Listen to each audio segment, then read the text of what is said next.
वचनातुनी दिसे रे सत्तेच माझ आहे, वचनातुनी दिसे रे सत्तेच माझ आहे.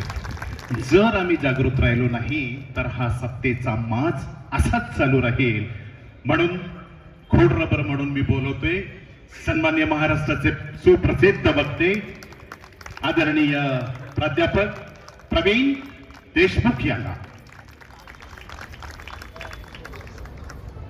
संपूर्ण जगाला शांती आणि अहिंसेची शिकवण देणारे महाकारुणिक तथागत गौतम बुद्ध इसवी सणाच्या 12व्या शतकामध्ये नाचू कीर्तनाचे रंगीत ज्ञान दीप लावू जगे या देशातल्या वस्तीवाड्या तांड्या पाड्यांपर्यंत जोपर्यंत ज्ञानाचे दीप प्रज्वलित होणार नाही तोपर्यंत या देशातल्या बहुजनांचं कोट कल्याण होणार नाही. हे ज्या संतांनी ओळखलेलं होतं ते संत नामदेव.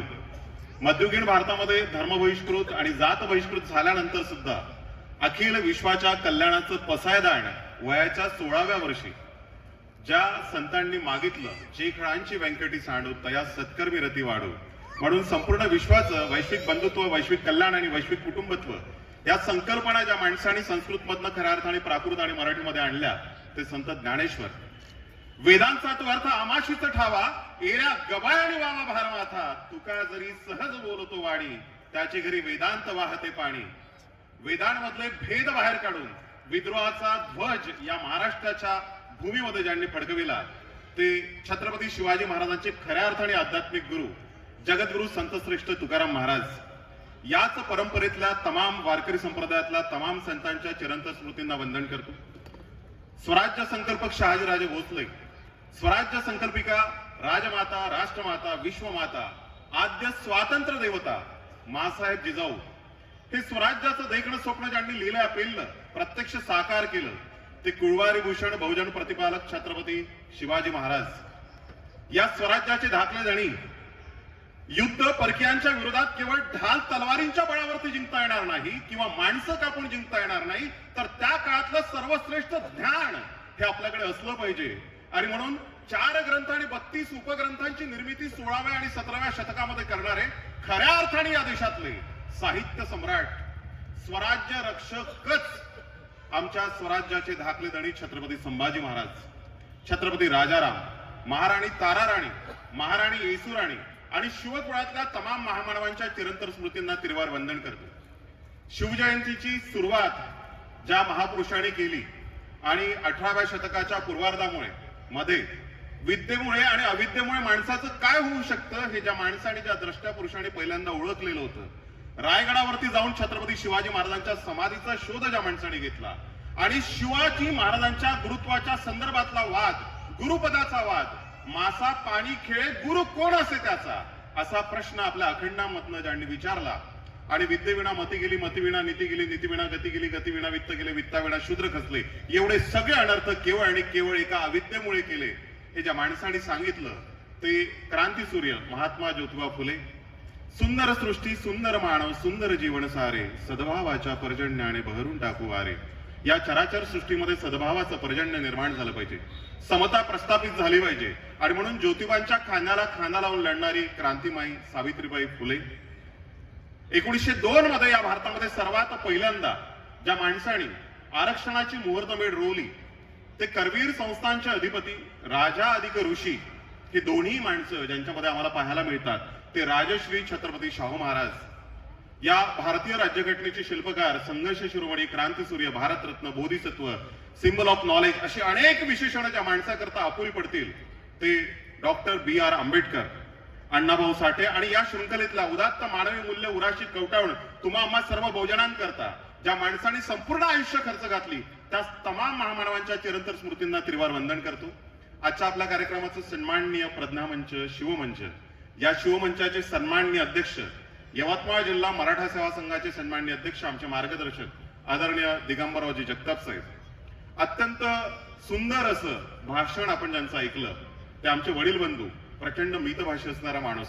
म्हणजे राजकारणामध्ये इतके मितभाषी माणसं नसतात, परंतु या संपूर्ण सार्वजनिक शिवजयंती महोत्सवाचे स्वागताध्यक्ष आमचे वडील बंधू, अमरावती विद्यापीठाचे सिनेट मेंबर आदरणीय विजय मोघे साहेब. या प्रज्ञामंचावरती विराजमान माझे मार्गदर्शक, माझ्यावरती ज्यांचं खरोखर प्रेम आहे आणि ते सातत्याने प्रगट होत राहतं आणि आदरणीय दादांनी ज्याप्रमाणे उल्लेख केला, अलीकडे हे राजरोसपणे आपल्या बहुजन महामानवांचं सातत्याने बदनामी करणं, बदनामीचं षड्यंत्र रचणं हे मोठ्या प्रमाणामध्ये चालू आहे. परंतु आपण आठवावा तो काळ, ज्या काळामध्ये आदरणीय प्राध्यापक वसंतराव पुरके सर या महाराष्ट्राचे शालेय शिक्षण मंत्री होते आणि पुण्यामध्ये सदाशिव पेठेसारख्या ठिकाणी, ज्या ठिकाणी चित्पावन बावडांनी या देशातल्या इतिहासाचं विकृतीकरण केलं, त्यांच्याच तख्ताच्या बाजूला आपलं तख्त लावून या देशातल्या इतिहासाची कलंक पुसण्याचं काम ज्यांच्या नेतृत्वामध्ये झालेलं होतं, ते खरंच क्रांतिकारी महाराष्ट्राचे माजी शालेय शिक्षण मंत्री आदरणीय वसंतराव पुरके सर.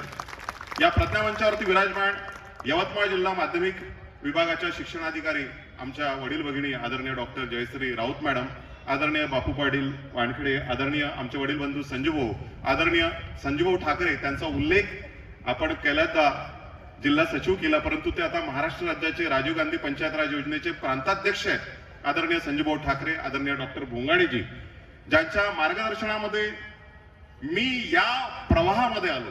खरं म्हणजे ते आदरणीय मराठा सेवा संघाचे माजी जिल्हाध्यक्ष आदरणीय डॉक्टर दिलीप महाले सर, ज्यांना गेल्या 18-19 वर्षापासून या रॅडिकल रॅशनल अँड प्रोग्रेसिव्ह मुवमेंटमध्ये मी त्यांच्या सोबत काम करतोय, ते इंजिनियर शहाळे साहेब. या प्रज्ञामंचावरती विराजमान आदरणीय गोडे साहेब, आमचे आदरणीय नीरज डफळे साहेब. आणि प्रज्ञामंचाच्या पुढे खरं म्हणजे मी ज्या ज्या चेहऱ्यावरती नजर टाकतोय प्रत्येकाचं नाव घ्यावं असं मला मनापासून वाटतं.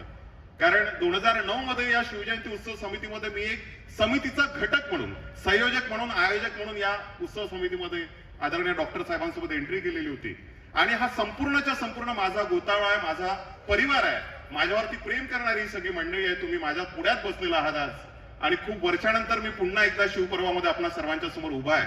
आपण सर्व जिजाऊ, रमाई, सावित्री, अहिल्या राणींच्या लाडक्या हिरकणांनो, छत्रपती शिवरायांच्या मर्द छाव्यांनो, तुम्हा सर्वांना सुद्धा प्रवीणचा सप्रेम सलाम, प्रणाम, नमस्कार.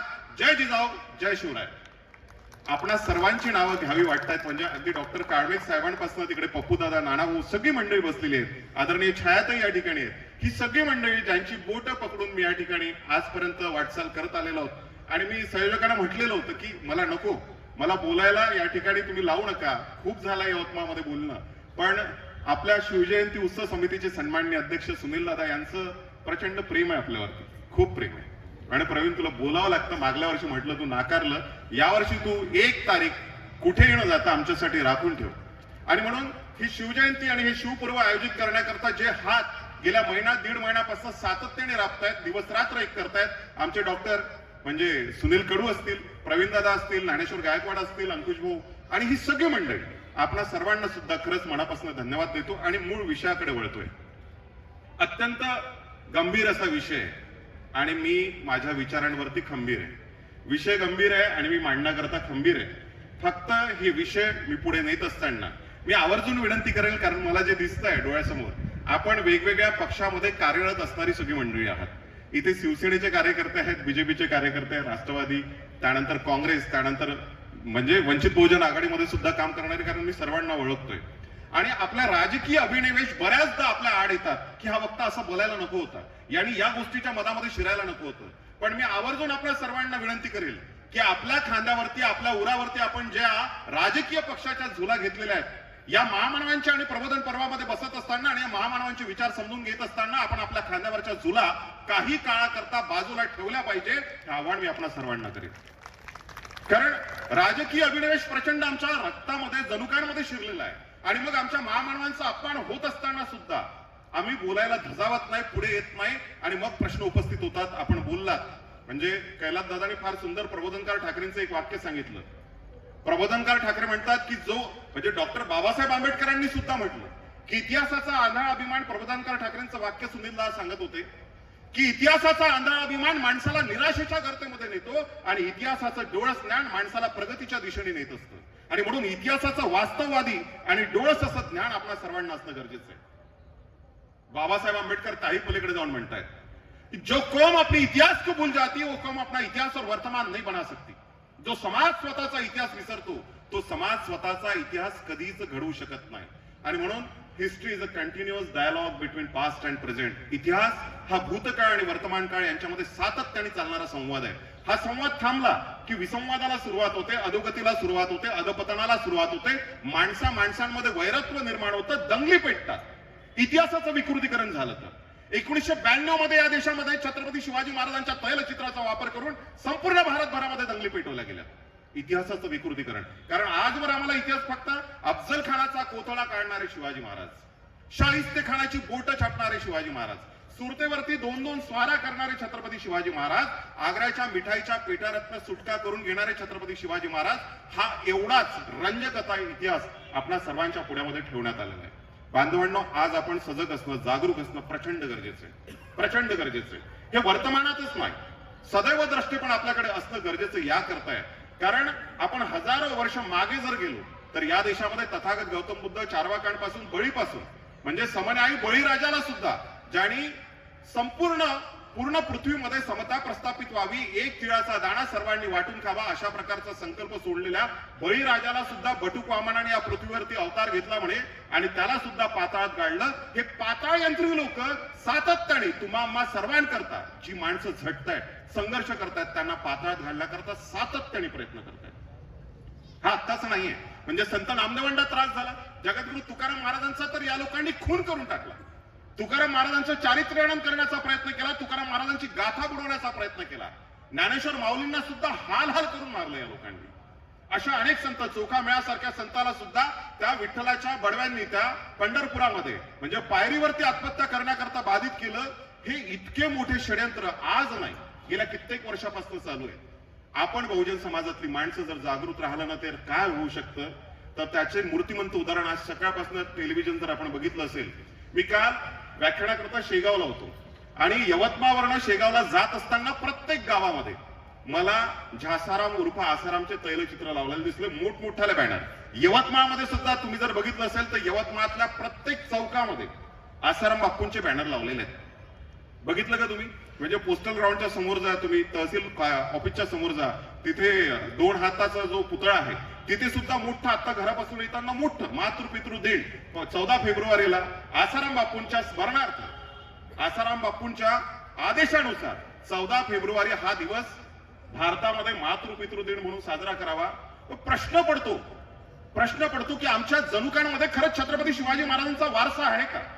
म्हणजे ज्याला 10 वर्ष तुरुंगवास होतो, तुरुंगवासानंतर नुकतंच एका महिन्या अगोदर ज्या माणसाला अनेक स्त्रियांना बाटवलं, तिचा उपमर्द केला आणि अनेक स्त्रियांचे आयुष्य बर्बाद केले, म्हणून ज्या संताला आजन्म कारावासाची शिक्षा होते त्या संतांचे तैलचित्र या देशामध्ये लावला जात असतील आणि त्यांच्या स्मरणार्थ मातृपितृ दिन जर साजरा होत असेल, त्यांच्या स्मरणार्थ यवतमाळमध्ये 14 फेब्रुवारीला मोठमोठ्याला रॅल्या निघत असतील, तर आम्हाला चिंतन करावं लागेल की हा देश आता कोणत्या दिशेने नेण्याचे जाणीवपूर्वक षडयंत्र चालू आहे.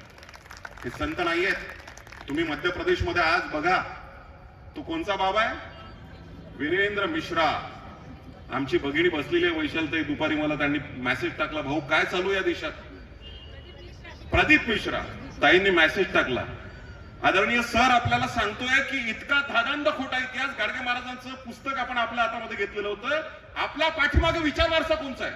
हा मिश्रा आपल्या महाराष्ट्रामध्ये आला, तो धीरेंद्र बाबा सुद्धा महाराष्ट्रामध्ये आला, त्यांचे वेगवेगळे पारायण महाराष्ट्रामध्ये चालू आहे. आपण डोळसपणे समजून घेतलं पाहिजे. 20 लाख लोक त्या ठिकाणी आहेत. कुबेरेश्वर धाम मध्ये मध्य प्रदेशमध्ये, बागेश्वर धाम वेगळं, कुबेरेश्वर धाम वेगळं. 20 लाख लोक मागच्या 2-3 दिवसापासून रांगेमध्ये उभे आहेत आणि भारतामध्ये कधी नसेल झाली एवढ्या मोठ्या प्रमाणामध्ये चेंगराचेंगरी आणि अभूतपूर्व अशी घटना घडली. आज उद्या महाशिवरात्री आहे, माहिती आहे तुम्हाला? आपला मूळ पुरुष आहे आपले महादेव, पार्वती, आमच्या आवा साळुंकीने आणि सगळ्यांनी हे सगळं लिहून ठेवलं की द्रविडांचा खरा नायक हे कोण होते, तर महादेव होते, आदिदेव होते. आणि म्हणून आपण सर्वांची निष्ठा आहे महादेवावरती, आपली देवावरती निष्ठा असल्याला आपलं कुठलंही दुमत नाहीये. परंतु त्या मिश्राच्या पाठीमागे लागून लाखो लोक भारतभरातनं कुठे गेलेले आहेत? त्या कुबेरेश्वर धाम मध्ये गेलेले आहेत आणि जवळजवळ 3000 लोक आज कुठे आहेत?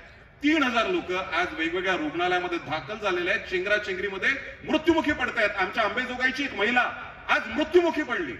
हा जो मिश्रा आहे, हा मिश्रा सांगतोय की माझं रुद्राक्ष धारण केलं तर काय होईल? तुम्हाला कॅन्सर सारखा जरी आजार असेल तरी तो बरा होणार आहे. आणि हाच मिश्रा ज्याचं नुकतंच महाराष्ट्रामध्ये प्रवचन झालं, याच्या प्रवचनाची सुरुवात डॉक्टर साहेब इतकं भयानक म्हणजे उद्विग्न करणाऱ्या गोष्टी आहेत. डॉक्टर बाबासाहेब आंबेडकरांचं संविधान संपवण्याचा संकल्प सर्वात पहिल्यांदा तो त्याच्या धर्मपीठावरती घेतो आणि आम्ही षंडासारखे पाहत राहतो. आम्हाला चिंतन करावं लागेल आम्ही कोणत्या दिशेने चाललोय. वैताग येतो, प्रचंड वैताग येतो. हा शास्त्री काय बोलला महाराष्ट्रामध्ये येऊन की आम्हाला हिंदू राष्ट्र निर्माण करायचं आहे. इस देश को संविधान को माझ्या मोबाईल मध्ये पूर्ण गाणं रेकॉर्ड आहे. प्रत्येक ठिकाणी त्याच्या सुरुवातीला काय करतोय म्हणजे महामानवांच्या बदनामीचं षडयंत्र हे लोक करतात आणि 20-20 लाख लोक रांगेमध्ये. अंबेजोगाईची आज मेली आमची. तो सांगतोय पोरांना की 10व्या वर्गातल्या 12व्या वर्गातल्या बोर्डातल्या पोरांना त्याचं भाषण तुम्ही मोबाईल वरती जाऊन बघा. तुम्हाला अभ्यास करायची गरज नाहीये, अजिबात नाही.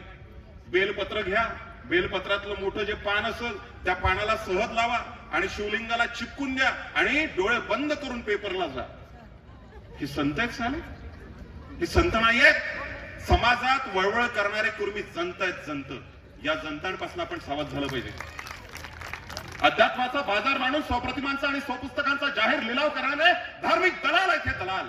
या दलालांपासून सावध झालं पाहिजे. 20-20 लाख लोक तिथं जात आहेत, चेंगराचेंगरीमध्ये मरतायत. 3000 लोक तुरुंगामध्ये जात आहेत. आमच्या महाराष्ट्राची एक मुलगी मरते आणि तो काय सांगतो तिथे संविधान संपवायचंय आपल्याला, हिंदू राष्ट्राचा संकल्प करायचा आपल्याला, अशा प्रकारे.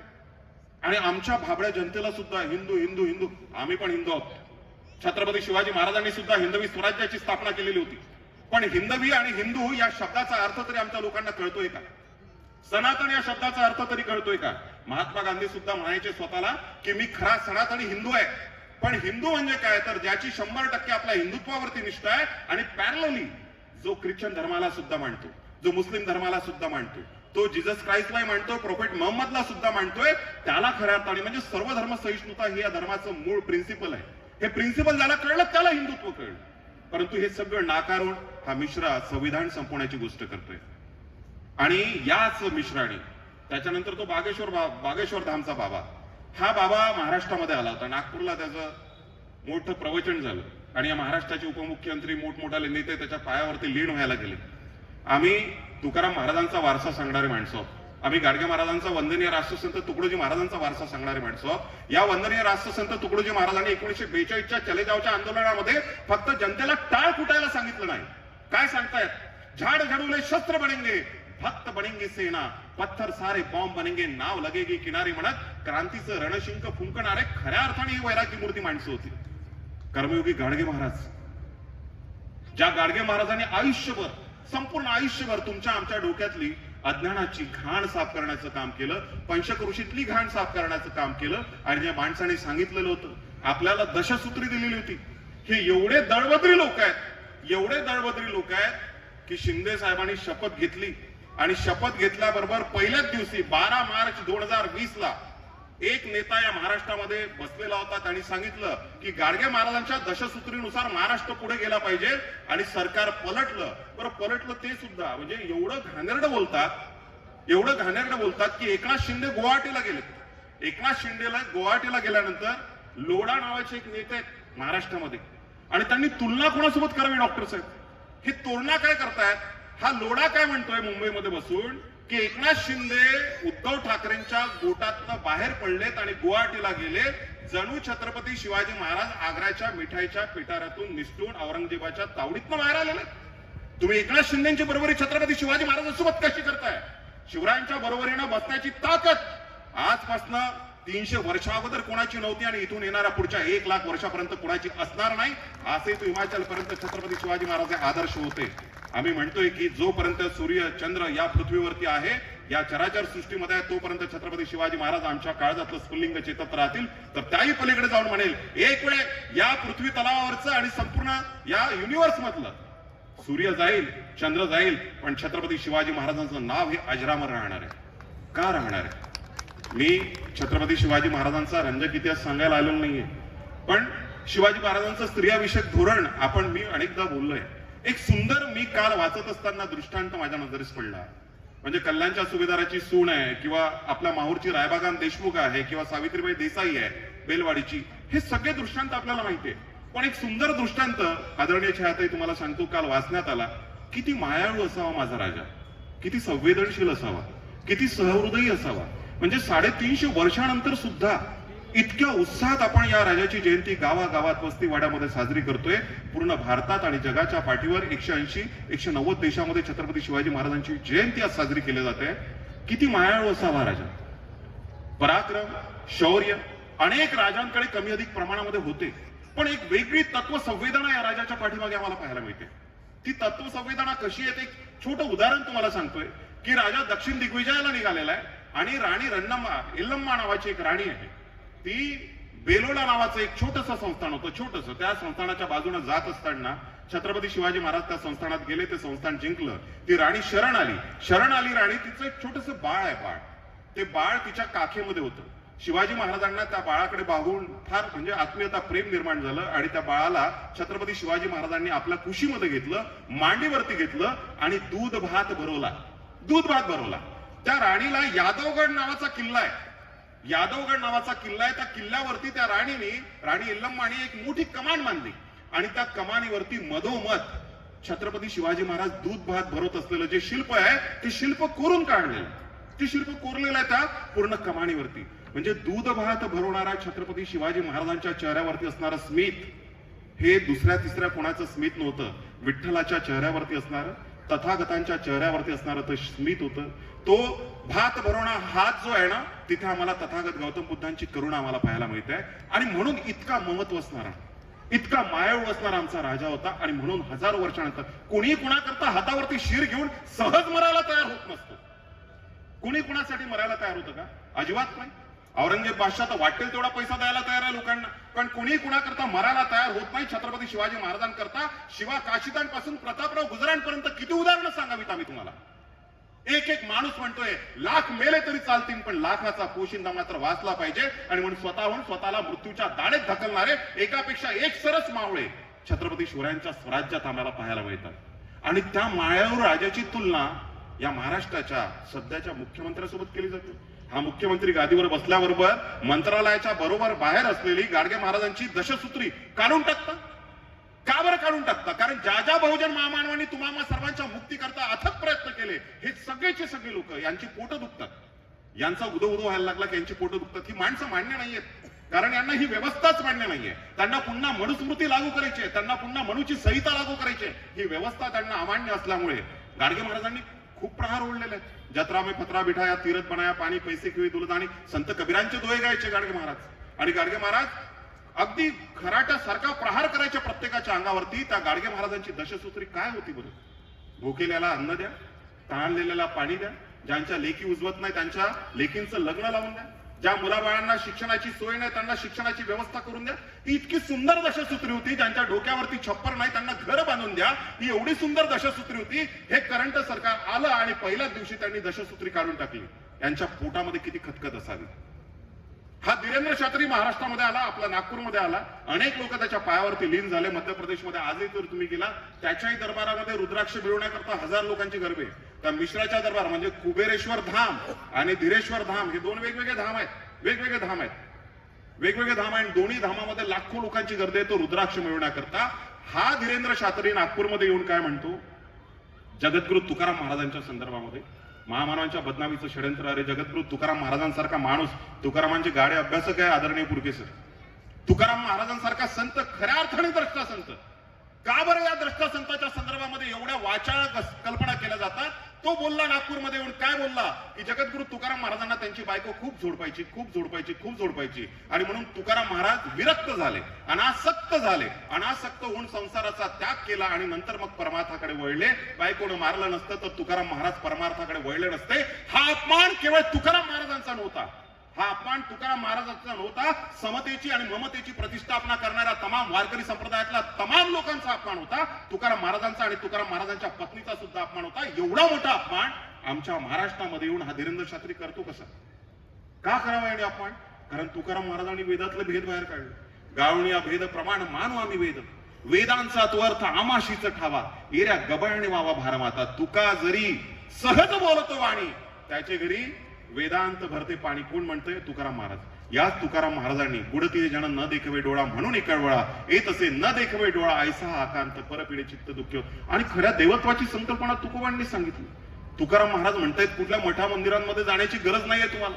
जे का रंजले गांजले त्यासी म्हणे जो आपले, तोची साधू ओळखावा देव तेथेची जाणावा. रंजल्या गांजल्यांमध्ये खऱ्या अर्थाने आपण देवत्व शोधलं पाहिजे आणि त्यांची पूजा आपण केली पाहिजे. हे तुकाराम महाराजांनी सांगितलेलं होतं. आणि म्हणून दैववादी व्यवस्था ज्या माणसाने नाकारली त्याच्या संदर्भामध्ये हा धीरेंद्र शास्त्री इतका खोडसाळपणा करतो, अत्यंत अश्लाघ्य भाषेमध्ये बोलतोय. आणि म्हणून हे जे संत आहेत हे भयानक असे संत आहेत. राष्ट्रसंत तुकडोजी महाराजांनी संतांची परिभाषा सांगितली होती, आपली साधावी उन्नती सौख्य द्यावे इतरांप्रती, या उद्देशे जी जी संस्कृती धर्म म्हणावे संत म्हणावे तीच लागे. स्वतःचा उत्कर्ष आणि समाजाचा उत्कर्ष करण्याचं सामर्थ्य ज्याच्यामध्ये आहे त्याला खऱ्या अर्थाने संत म्हटलं पाहिजे, तो खऱ्या अर्थाने धर्म आहे. पण आता चुकीच्या दिशेने धर्म, चुकीच्या दिशेने, म्हणजे एवढा खेद वाटतो. मी तुम्हाला उल्लेख केला की 14 फेब्रुवारी व्हॅलेंटाईन डे, हा व्हॅलेंटाईन संतांच्या नावाने व्हॅलेंटाईन डे साजरा केला जातो. आज तो संपूर्ण जगभरामध्ये साजरा केला जातो. आमच्या देशातल्या युवकांनी युवतींनी तो स्वीकारलाय. प्रेमाबद्दल असूया असण्याचं कारणच असू शकत नाही. हे प्रेम ही सर्वात तरल, सुंदर, अत्यंत चांगली अशी भावना आहे आणि म्हणून लोक साजरे करतात. पण मनूच्या ठेकेदारांना हे मान्य नाहीये, अजिबात मान्य नाही. डिकास्ट होणं मान्य नाहीये, आंतरजातीय विवाह करणं मान्य नाहीये, आंतरधर्मीय विवाह करणं मान्य नाहीये. आणि म्हणून सातत्याने प्रयत्न असतो. आणि इतका हास्यास्पद प्रयत्न यावर्षी या लोकांनी केला, इतका हास्यास्पद.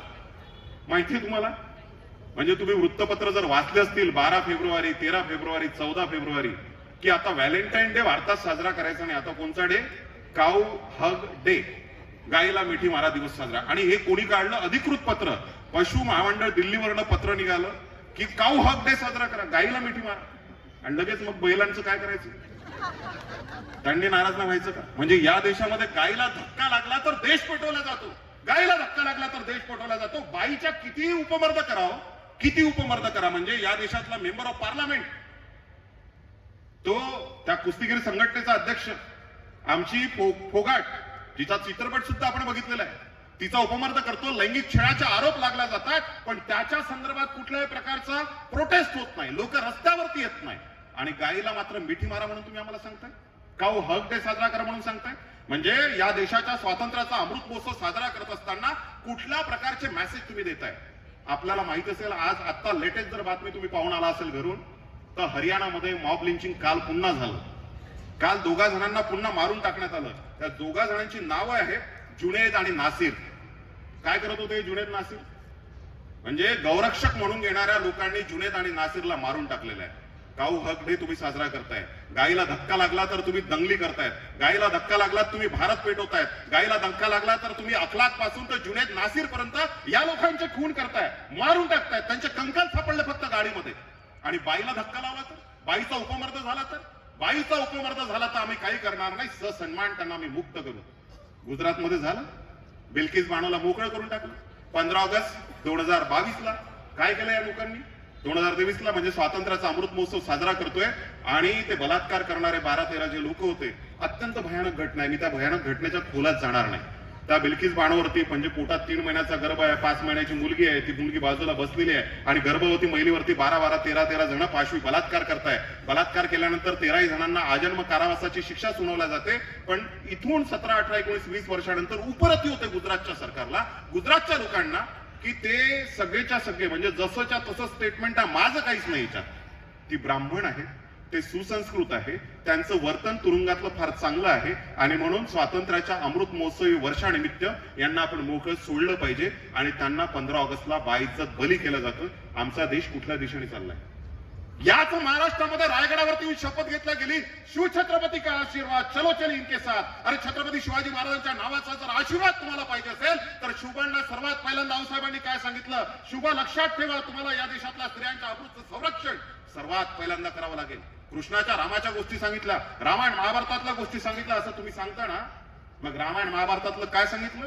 रामायण महाभारत सांगत असताना जिजाऊ मासाहेबा सांगायची, शुभा लक्षात ठेवा, रामायण कशामुळे झालं तर सीतेचा उपमर्द करण्याचं काम कोणी केलं होतं? रावणाने केलं होतं. तिच्या पत्राला हात घालण्याचं काम रावणाने केलेलं होतं आणि म्हणून एवढं मोठं रामायण झालं. महाभारतामध्ये सुद्धा कौरवांनी द्रौपदीचा उपमर्द करण्याचं, भर सभेमध्ये द्रौपदीचं चिरहरण वस्त्रहरण करण्याचं काम केलं आणि म्हणून एवढं मोठं महाभारत घडलेलं होतं. आणि म्हणून शुभा, या देशामध्ये रामायण महाभारत पुन्हा घडू नये असं जर तुला वाटत असेल तर स्त्रियांच्या अमृतचं संरक्षण तुला करावं लागेल. आपण जाणताय म्हणजे त्या राजाच्या बाबा पाटील गुजराणी ज्यावेळेस एका महिलेचा उपमर्द केल्याची बातमी 1646 ची घटना साहेब आहे. म्हणजे छत्रपती शिवाजी महाराज 16 वर्षाचे, तिथून 3 वर्षानंतर तुकाराम महाराजांचा खून झालाय 1649 मध्ये. छत्रपती शिवाजी महाराजांच्या पाठीमागे तुकाराम महाराजांचा विचार वारसा आहे. स्त्रियांचा सन्मान आपण केला पाहिजे. जिजाऊ साहेबांचं बाळ कडू आहे. किती किती बोलावं आपण. म्हणजे रांजाच्या बाबा पाटील गुजराणी त्या महिलेचा उपमर्द केला. जिजाऊ मासाहेबांच्या कानावरती वार्ता गेली. जिजाऊ मासाहेब येऊन शिवबांच्या समोर येऊन पुण्यामध्ये येऊन त्या लाल माला म्हणताय शिवबा, अरे मराठ्यांच्या तलवारींना जम चढलाय की मराठ्यांनी आपल्या तलवारी म्यान करून ठेवलाय. भाऊसाहेब, आपणास एवढं चिडण्याकरता झालंय तरी का रागवलायत आपण? आजवर मागील 16 वर्षामध्ये आपणास एवढं रागावलेलं आम्ही कधीच बघितलेलं नाहीये. का रागवलात तुम्ही?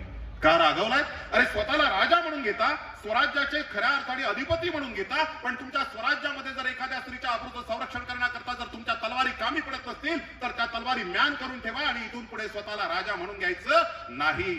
आऊसाहेब म्हणताय शिवबांना, आऊसाहेब काय झालं सांगा तरी एकदा. अरे काय झालं? त्या रांजाच्या बाबा पाटील गुजराणी एका स्त्रीचा उपमर्द केलाय, बलात्कार केलाय.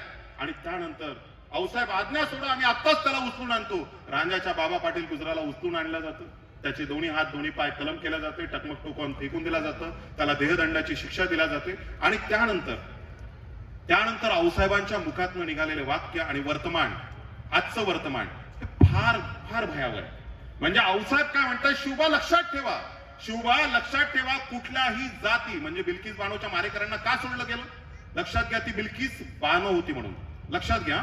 आणि आमच्या आऊसाहेबा शिवबांना काय सांगताय, शिवबा लक्षात ठेवा, कुठलाही जाती धर्म वंश संप्रदायातली का असेना, परंतु या अखिल हिंदुस्थानातील प्रत्येक महिला प्रत्येक स्त्री ही आमच्या मराठ्यांच्या देवारातील देवता होय आणि त्या देवतांची विटंबना आम्ही खपून घेणार नाही. आऊसाहेब बोलले होते, आम्ही त्या देवतांची विटंबना खपून घेणार नाही. या लोकांनी आजचे षडयंत्र नाहीयेत, हे आजचे नाही. हे मंबाजी भट, हे रामेश्वर भट त्याही काळात होते. आजही हे रामेश्वर भट पुन्हा एकदा सत्तेमध्ये आलेले आहेत. हे मंबाजी भट पुन्हा आलेले आहेत. कमी अधिक फरकाने 30 लोक पुन्हा एकदा त्याच टाइमलाईन वरती काम करतायत. याच रामेश्वर भट आणि मंबाजी भटाणी सुद्धा म्हणजे नेहमी बोललं जातं की हे तुमचे जे वक्ते आहेत नेहमी एकाच, असं नाहीये साहेब. जे वास्तववादी आहे ना, आमच्या महापुरुषांच्या पूर्ण इतिहासावरती एवढा भटी शेंदूर फासलेला आहे, तो किती ओरबडून काढावा. वास्तववादी इतिहास लोकांच्या समोर आणावा लागेल ना. याच जगद्गुरु तुकाराम महाराजांचं चारित्र्य हनन करण्याकरता, कारण तुकाराम महाराजांनी वेदातले भेद बाहेर काढले, पायकीचे अभंग लिहिले शिवाजी महाराजांकरता, छत्रपती शिवाजी महाराजांकरता कॅडर कॅम्प जर कोणी चालवले असतील तर कोणी चालवले? तुकाराम महाराजांनी. आणि हा धोतर फेड्या काळी टोपीतला माणूस आज गेलाय. तो लाज वाटायला पाहिजे आम्हाला. मला डॉक्टर साहेब, आम्ही निषेध मोर्चा घेतला. म्हणजे इथे बाबासाहेब आंबेडकरांच्या पुतळ्यापाशी मी होतो, गायकवाड सर होते मराठा सेवा संघातर्फे. आम्ही 5-25 जण त्या दिवशी निषेध करण्याकरता कोश्यारींचा. त्या ठिकाणी आमचा जमात इस्लामी हिंद स्टुडंट इस्लामिक ऑर्गनायझेशनचा मित्र आहे ऍडव्होकेट इम्रान, तो आला आणि तो मला काय म्हणतोय, डॉक्टर साहेब फार गंभीर विषय त्याने माझ्या कानात बोलले. म्हणजे हा भगतसिंग कोश्यारी बोलला, अरे समर्थ रामदास ना होते तो कोण पहचानता उस शिवाजी को, कोण पहचानता उस शिवाजी को. म्हणजे जो इतिहास फुलके सरांच्या नेतृत्वामध्ये आणि या देशातल्या पुरोगामी चळवळीने पूर्ण इतिहास खोडून टाकला, छत्रपती शिवाजी महाराजांचे खऱ्या अर्थाने आध्यात्मिक गुरु जगद्गुरु तुकाराम महाराज आहे हे सातत्याने सिद्ध केलं. आणि त्यानंतर हा भगतसिंग कोश्यारी काय म्हणतोय, अरे समर्थ रामदास ना होते तो कोण पूजता उस शिवाजी को. शिवाजीची तुलना कोणासोबत करायची तुम्ही? उठलं सुटलं शिवाजीच्या संदर्भात काय बोलायचं? आम्ही निषेध करायचा नाही, तिथे निषेध करण्याकरता आम्ही उभं होतो. माझं भाषण झालं आणि तो माझा मित्र ऍडव्होकेट इम्रान काय म्हणतोय मला, यार प्रवीण मुझे समझता नहीं कि आपका ये बहुजन समाज क्यों खोलता नहीं, क्यों खोलता नहीं. त्या नुपूर शर्मानं म्हणे आमच्या संदर्भात एक स्टेटमेंट केलं, एक, आमचा भारत पेटवला नाही, अख्खा देश अख्खं जग पेटवलं. नुपूर शर्माला दुसऱ्या दिवशी तिच्या पदावरनं मुक्त करावं लागलं आणि भारताला कधी नवे नामुष्की सहन करावी लागली, जगाची अरेबियन कंट्रीची माफी मागावी लागली. ही ताकद त्या लोकांनी दाखवली. आपण का दाखवू शकत नाही? बहुजन महामानवांचा एवढा मोठा अपमान होत असताना आम्ही अशा प्रकारे का ताकद दाखवू शकत नाही, असा प्रश्न मला त्या इम्रानने विचारला. हे चालू आहे. जगद्गुरु तुकाराम महाराजांना त्याही काळामध्ये चारित्र्यकारण तुकाराम महाराज या माणसाने म्हणजे त्यांचे अभंग, एक अभंग, पायकीचे अभंग लिहिले. शिव तुझे नाव ठेविले पवित्र छत्रपती सूत्र विश्वा माझी, तुकाराम महाराजांचा अभंग आहे. म्हणजे तुकाराम महाराज छत्रपती शिवाजी महाराजांना कॅडर कॅम्प मध्ये एक मावळा पुरवायचा. आणि तो जो छत्रपती शिवाजी महाराजांचा मावळा आहे तो पहिले कोण होता? वारकरी, आणि वारकरी नंतर धारकरी झालाय. शिवरायांचा मावळा झालेला आहे. बळीया तो नाईक त्रैलोक्याचा ऐसे जयाचे पाईक. म्हणजे मावळ्यांना तुम्ही त्यांचे पाईक व्हा. तो त्रैलोक्याचा स्वामी होण्याचं सामर्थ्य त्याच्यामध्ये, तुम्ही जा. हे तुकाराम महाराजांनी सांगितलं. तुकाराम महाराजांनी कॅडर कॅम्प तयार केले, लोकांना पाठवलं. आणि या तुकाराम महाराजांना चारित्र्य हनन करण्याकरता त्या काळामध्ये रामेश्वर भट, मंबाजी भट, सालो मालो सोबत माहितीये का त्यांच्या कुटीमध्ये एका वेशेला, एका गणिकेला पाठवलेला आहे. एका वेशेला पाठवलं. कारण काय करतात हे लोक? हे लोक पहिल्यांदा तुम्हाला संपवण्याचा प्रयत्न करतात. तुम्हाला संपवणं शक्य नसेल, तुमच्या विचारांना मूठमाती देण्याचा प्रयत्न करतात. तुमच्या विचारांना मूठमाती देणं शक्य नसेल तर तुमचं चारित्र्यहनन करतात. कारण चारित्र्यहनन झाले की आपण आपल्या तलवारी 100% म्यान करून टाकतो. आणि म्हणून जगद्गुरु तुकाराम महाराजांच्या गाथा बुडवल्या. जगद्गुरु तुकाराम महाराजांचा खून करण्याचा प्रयत्न या लोकांनी केला. पण तुकाराम महाराजांच्या अभंगाच्या ओव्या संत जगनाडेंपासून संत सेना, संत नावा सर्वांच्या मुखामध्ये संपूर्ण महाराष्ट्रात आणि संपूर्ण भारतामध्ये प्रत्येकाच्या मुखोद्गत झालेल्या होत्या. करायचं काय? आणि म्हणून तुकाराम महाराजांचं चारित्र्यहनन करण्याकरता सालो मालो सोबत मंबाजी भट, रामेश्वर भट आणि त्यांच्या कुटीमध्ये गणिकेला पाठवलं, वेशेला पाठवलं. आणि तुकाराम महाराज त्यावेळेस म्हणतायत, जाई जाई तो माते, जाई जाई तो माते, न करी सायाचा आम्ही विष्णुदास नव्हे तैसे, परकीया नारी आम्हा रत्नाई समान, हे गेले नेमून ठाईच्या. जगद्गुरु तुकाराम महाराजांचे अभंग आहे. आणि म्हणून शिवाजी महाराजांच्या, जगद्गुरु तुकाराम महाराजांचा, जिजाऊ मासाहेबांचं नाव घेताना आम्ही त्या विचारांवरती चालतोय का? बिल्किस बानोचं काय होतं? गीता फोगाट जी कोणी आहे कुस्तीपटू, तिचं काय होतंय? याचं चिंतन व्हायला नको? याचं चिंतन व्हायला पाहिजे. या अपमानाची शृंखला, आमच्या बहुजन महामानवांचा अपमान आणि त्यांचा अपमान करण्याची शृंखला एवढी मोठी आहे. रामदेव बाबा म्हणजे सास अंदरलो सास बाहेरलो निघालो. मी मागे बोललेलो होतो, अख्खा भारत 18 लाख शेतकऱ्यांच्या आत्महत्या झालेल्या आहे. पोटाचं पाठीचं चिपाड एक झालेलं आहे. अबे हवा घ्यायला पोटात हवा तर लागल. पुरी हवा काढून टाकली आहे ना, पुरीच हवा काढून टाकली. आणि तरी सास अंदरलो सास बाहेरलो 5,000 कोटीची मालमत्ता असणारा माणूस 70-75 हजार कोटी रुपयापर्यंत जाऊन पोहोचला. आणि हा रामदेव बाबा काय म्हणतोय, म्हणजे महिलांचा वेश धारण करून हा पळाला होता 2013 मध्ये, आठवते का तुम्हाला? हा म्हणतोय कि मेरे दरबार में आने वाली महिलाएं साड़ी पहनती है तो अच्छी दिखती है, कुर्ता पैजामा पहनती है तो बहुत अच्छी दिखती है, और कुछ भी ना पहने तो उससे भी अच्छी दिखती है. कोण म्हणतोय? रामदेव बाबा. आणि तरीही आमच्या जनुकांमध्ये छत्रपती शिवाजी महाराजांचं तेज आहे असं आम्ही म्हणतो. कुठपर्यंत निषेध करायचा? आम्ही काय केलं? आमची म्हणजे सत्यपाल महाराज नेहमी म्हणतात, 10x10ची खोली, बाल्या बाल्याची माया बाल्याची टीव्ही आणि 10x10ची खोली, आमचीच गाडी आपलीच माडी आणि आपल्याच बायकोची गोलगोल साडी, याच्या पलीकडे मला काहीच घेणं देणं नाही. आमच्या मध्यमवर्गीय माणसांचं काय झालेलं आहे माहितीये का? सेक्युअर झोन तयार केलेला आहे. ग्लोबलायझेशन, लिबरलायझेशन, प्रायव्हेटायझेशन नंतर आमच्या घरात टीव्ही आल्या, पोरांच्या हातात मोबाईल आले, सुखसुविधा आल्या. आम्हाला त्याचा त्याग करून रस्त्यावर उतरण्याची हिंमतच राहिलेली नाही आमची. असे कशी हे लोक अशा प्रकारच्या वल्गणा करतात? असे कसे करतात? म्हणजे छत्रपती शिवाजी महाराजांवरती विष प्रयोग केला, विष देऊनी संपविला 4 मुलखाचा शिवछत्रपती, विष देऊनी संपवला 4 मुलखाचा शिवछत्रपती. या मनुवाद्यांच्या कटकारस्थानाचे आणखीन दाखले देऊ तरी किती? अरे आता तरी सांग मला बहुजना, तुला जाग का येत नाही? अरे या हरामखोरांनी बापाचा बाप बदलवला तरी तुम्हाला राग का येत नाही? तुम्हाला राग का येत नाही? अरे ही माणसं नसती तर आपण उभं झालो असतो? डॉक्टर बाबासाहेब आंबेडकरांचं संविधान, सावित्रीबाई, महात्मा ज्योतिबा फुले जर नसते आम्ही पुढ्यात बसलो असतो? त्या महात्मा ज्योतिबा फुल्यांबद्दल, त्या सावित्रीबाई फुल्यांबद्दल एका म्हणजे प्रशासकीय कार्यक्रमामध्ये, आणि कोण म्हणतोय? म्हणजे या देशाचा या राज्याचा राज्यपाल, एक मोठा हायर ब्युरोक्रॅट, तो काय बोलतोय कि सावित्रीबाई की और महात्मा फुले की शादी जब हुई थी वो 11 साल की थी, वो 10 साल की थी, वो 13 साल की, और छोटे बच्चे क्या समझता था? इतका घाणेरडा त्याचा तो आविर्भाव होता, इतका घाणेरडा की चीड येत होती, चीड.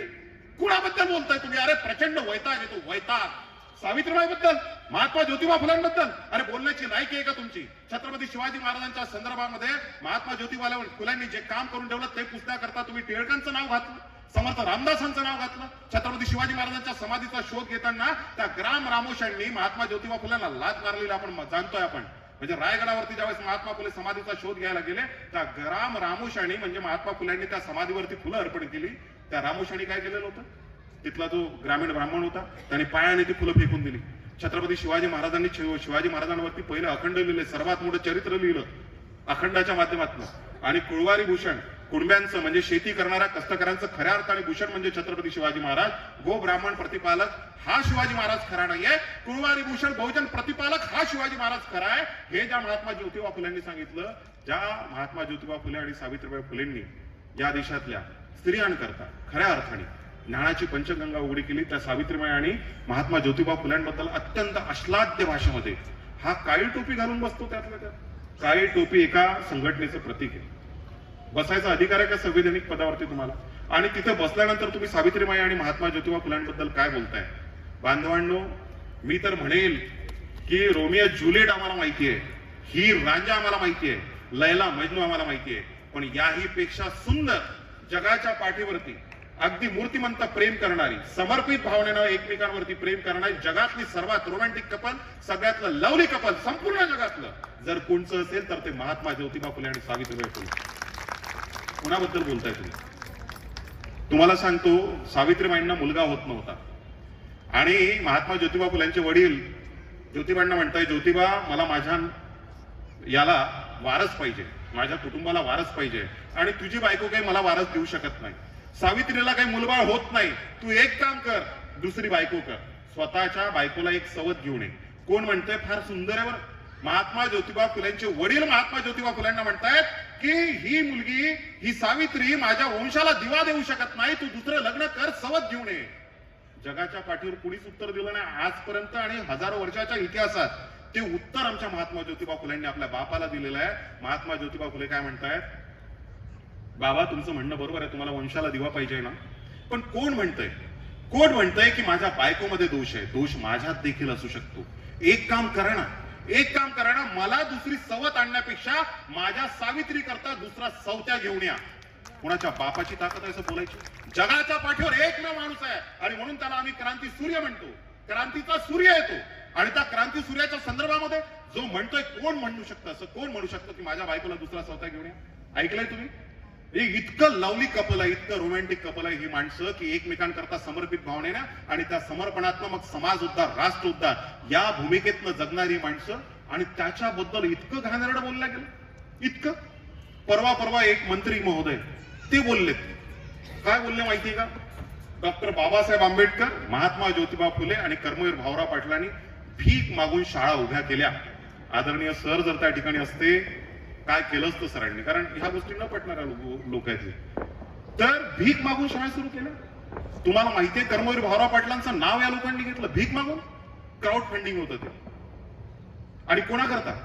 तर बहुजनांची मुलं शिकली पाहिजे. कर्मवीर भाऊराव पाटलांचा संकल्प आहे, माझ्या दाढीवर जेवढी केस आहेत, माझ्या डोक्यावर जेवढी केस आहेत, तेवढी बहुजनांची मुलं मला शिकून मोठी करायची आहे. हा संकल्प सोडणाऱ्या कर्मवीर भाऊराव पाटलांना तुम्ही जर भिकारी म्हणत असाल, खरे भिकारी तुम्ही आज मंत्रिपदाच्या रांगेमध्ये भीक मागत तुम्ही उभे होते. आमच्या महामानवाला भिकारी मारण्याची हिंमत तुम्ही कशी करताय?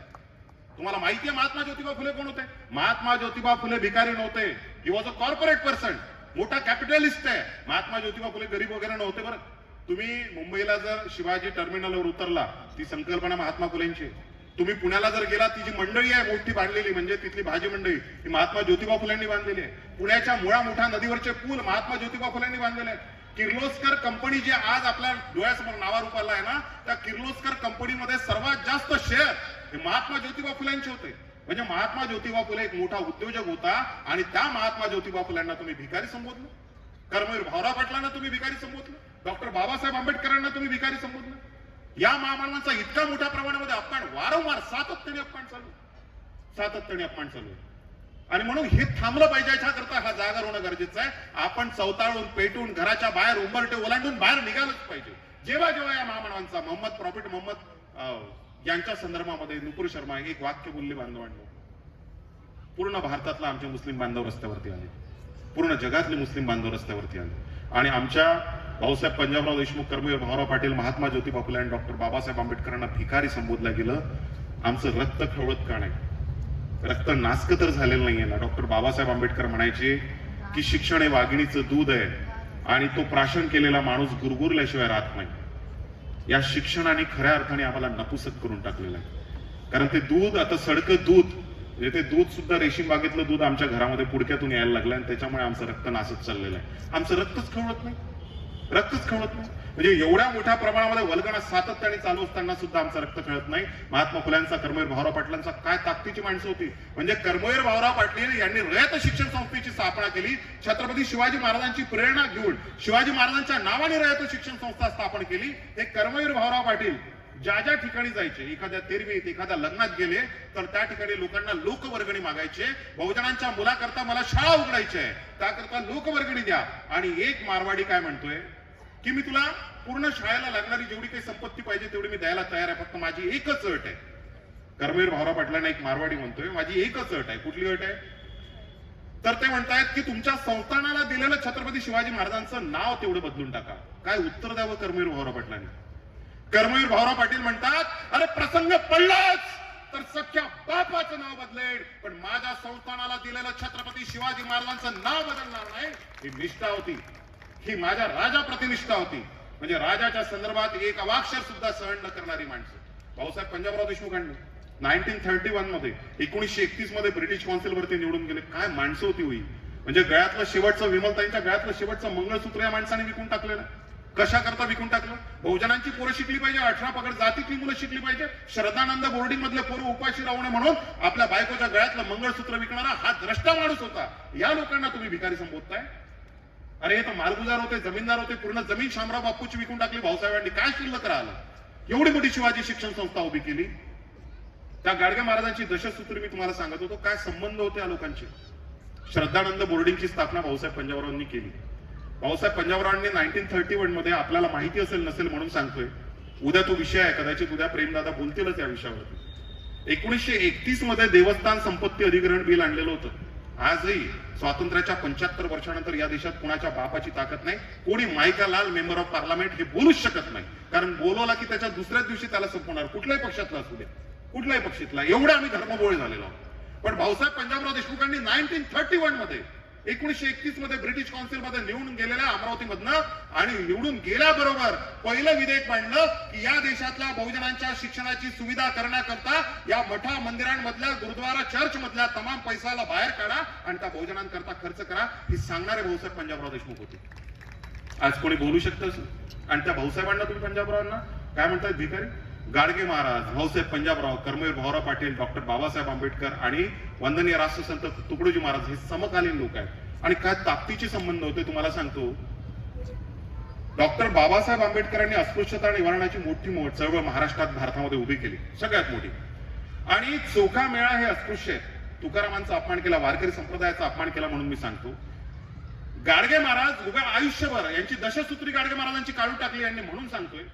गाडगे महाराज दरवर्षी वारीला जायचे. दरवर्षी आषाढी एकादशीला, कार्तिकी एकादशीला कुठे जायचे?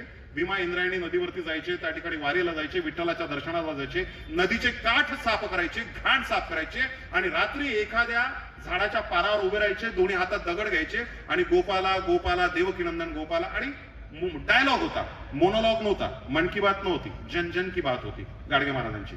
जन जन की बात कशी करायचे गाडगे बाबा? गाडगे बाबा दिवसभर घाण साफ केली की रात्री त्या चौताऱ्यावर, चबुतरावर उभं राहायचे आणि म्हणायचे, बापू हो मला सांगा, यांनी दशसूत्री का काढली सांगतो मी तुम्हाला. कारण यांनी सुद्धा या कल्पना खुळसट नाकारलेल्या होत्या. रंजल्या गांजांमध्ये देवत्व शोधावं म्हणून सांगितलं होतं. गाडगे बाबा म्हणतायत, बापू मला सांगा, तुम्ही विठ्ठलाच्या दर्शनाला गेले का नाही? लोक म्हणायचे हा म्हणायचे. मग मला सांगा कसा दिसते तुमचा विठ्ठल? लोक म्हणायचे तो सावळा आहे. असं. मग मला सांगा तुमच्या विठ्ठलाची आंघोळ घालून दिली का नाही? लोक म्हणायचे हा म्हणायची. त्या मंदिरामध्ये जे बडवे आहेत, पुजारी आहेत, त्यांनी विठ्ठलाची आंघोळ घालून दिली. असं. म्हणजे तुमच्या विठ्ठलाले स्वतःच अंग धुता येत नाही. मग मला सांगा तुमच्या विठ्ठलाले धोतर नेसूची केलं का? धोतर घातलं का? म्हणजे गावराणी भाषेत बोलायचे, वराडी भाषेमध्ये बोलायचे. तुमच्या विठ्ठलाले धोतर नेसूची केलं का? लोक म्हणायचे हा म्हणायची. तिथल्या पुजाऱ्यांनी, बडव्यांनी त्यांना धोतर नेसूची केलंय, धोतर घातलेलं आहे. असं वय. मग तुमच्या विठ्ठलाले स्वतःच धोतर बी नेसता येत नाही, तुमच्या विठ्ठलाले स्वतःची आंघोळ करता येत नाही, स्वतःच धोतर नेसूची येत नाही. गाडगे महाराजांचे शब्द आहेत. गाडगे महाराज म्हणायचे, मग मला सांगा बापू, तुम्ही तुमच्या विठ्ठलाले नैवेद्य दावला का नाही? लोक म्हणायचे हा म्हणायची. दावला ना नैवेद्य. मग मला सांगा तो विठ्ठलाचा नैवेद्य कोणा खाल्ला? तर ते म्हणायचे एक तर कुत्र्यानं खाल्ला असेल, नाही तर तिथल्या ब्राह्मणानं पुजाऱ्यानं खाल्ला असेल. असं. म्हणजे कुत्रा नैवेद्य खायला आला तर त्या कुत्र्याला बी तुमचा विठ्ठल हाकलत नाही. मला सांगा तुमच्या विठ्ठलाला स्वतःची आंघोळ धुता येत नाही, स्वतःच देतर नेसूच येत नाही, स्वतःचा नैवेद्य खाता येत नाही. बाप हो, त्या दगडामध्ये देव आहे का रे? त्या विठ्ठलाच्या मंदिराच्या बाहेर बसलेल्या रंगल्या गांजल्या भिकाऱ्यांमध्ये देव आहे. त्याले कपडे द्या, त्याले जेवायला अन्न द्या, त्याले प्यायले पाणी द्या, त्याच्या पोराच्या शिक्षणाची सोय करा, त्याच्या लेकीबाई उजवत नसतील तर त्याचं लगीन लावून द्या. गाडगे महाराजांचे शब्द होते. आणि म्हणून यांच्या पोटात पोट सुटली आणि गाडगे महाराजांची पंचसूत्री या लोकांनी काढून टाकली. काय काय आणि किती किती या लोकांचं बोलावं. नुकताच एक आणखीन राष्ट्रीय प्रवक्ता आहेत.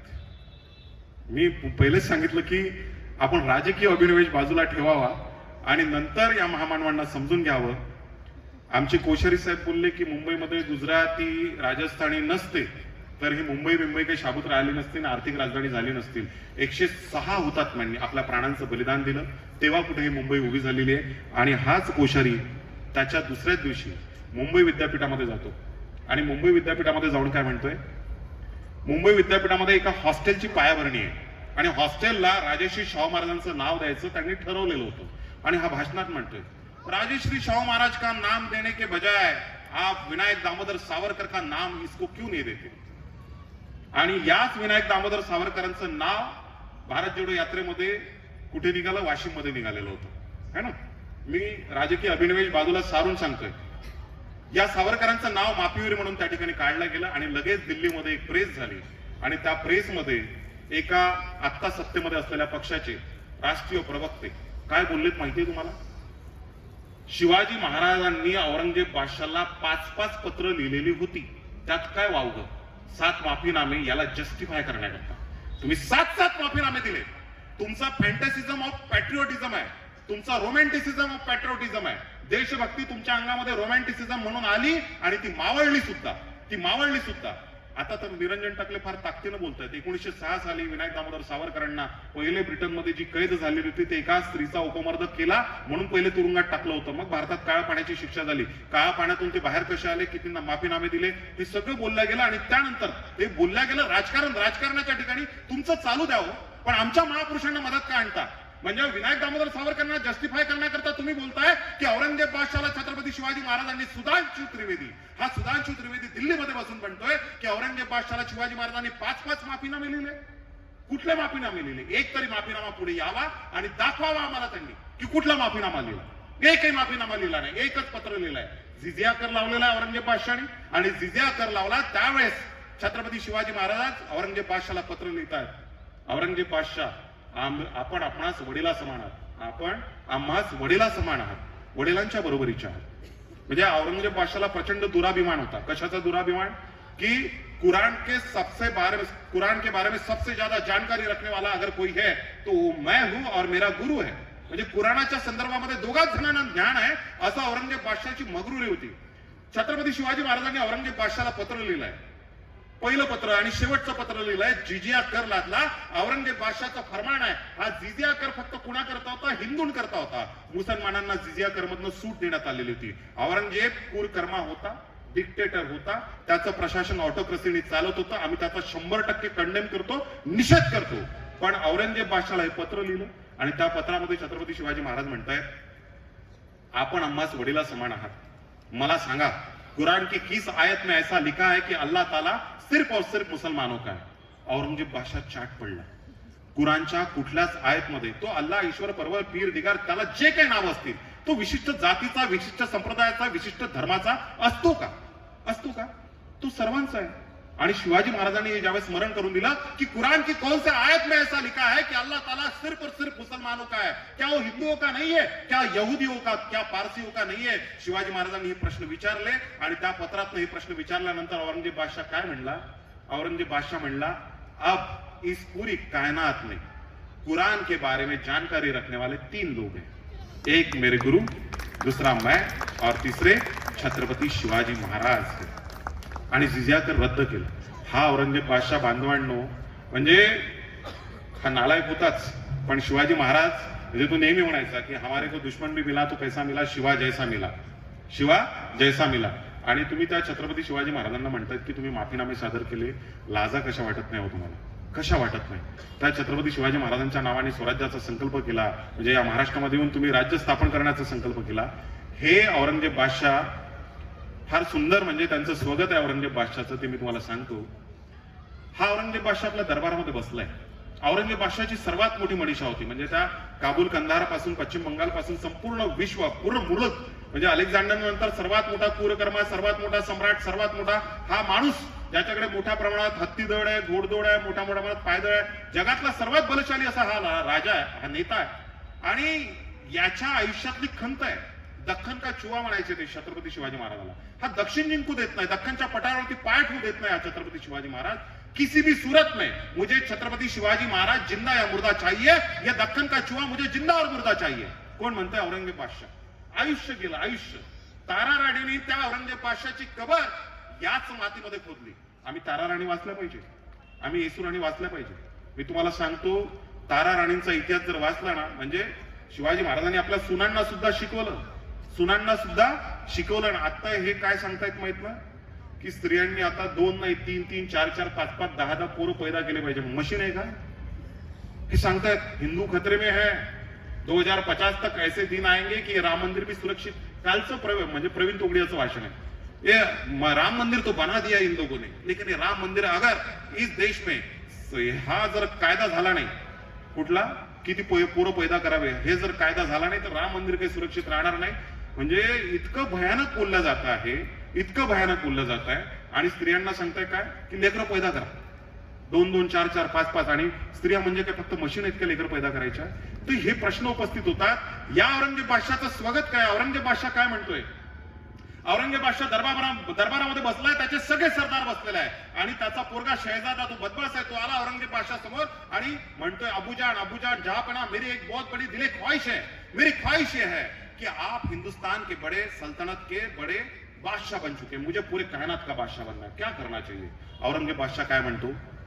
औरंगजेब बादशाह आपल्या पोराच्या समोर म्हणतोय, सारे हिंदुस्तान को मुगलिया सल्तनत में शामिल करने का ख्वाब देखने वाले मां बदौलत ये सब क्या देख रहे हैं? हमारे आंखों के सामने हमारी सल्तनत की तामील कर चुका है ये शिवाजी.